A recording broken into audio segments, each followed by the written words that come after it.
Ngàn màn Ngàn màn ngàn bay ngàn đa lên tập bay màu ấy bỏ video mà khai mình ọt phong số này ọt này pi chấm ngay phong đa lên pi mong muối đào mong uốn á tập bữa nay sao nhom bỏ video mà khai còn tên ọt phongเรื่องตัวรูปភាពក្នុងទូរស័ព្ទក៏វាបាញ់ដោយសារខ្ញុំចូលចិត្តថតមានថតរូបផងថតវីដេអូផងដូច្នេះយកមកផ្ញើក្នុង Facebook សិនណាដើម្បីទុកជាអនុស្សាវរីយ៍ឆ្នាំក្រោ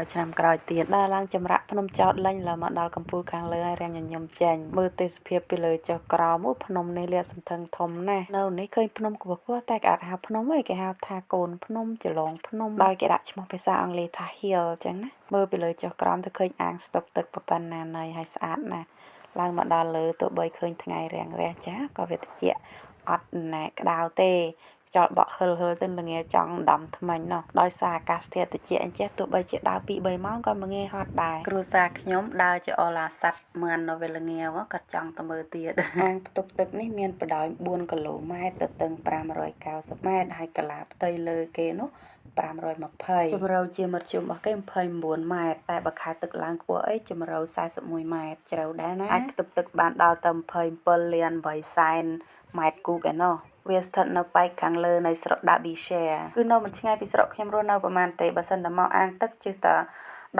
ដល់20នាទីអីដល់ហើយដើរទៅមិនដឹងទីបញ្ចប់នៅឯណាឥឡូវសម្រាប់ចិត្តថាចុះមកផ្ទះរកផ្លូវមកផ្ទះវិញក៏ដល់ពេលហើយក៏វែងផ្លូវរកមើលក្នុងផែនទីក៏វាអត់មានណែសេវាដល់ពេលដើរមកសទុះទៀតទៅឃើញអ្នកថ្មើរជើង2នាក់ប្រុសទៅសួរគេទឹកថាអត់អីទេចុះទៅក្រោមទៀតមិនឃើញផ្លូវច្បាស់ក៏ក្លាហាននឹងឯងចុះតាមគេលញឹមលញែមតែដើរឡងយូរដែរបានដល់ផ្លូវជាតិទៅបានមានសង្ឃឹមថាអូ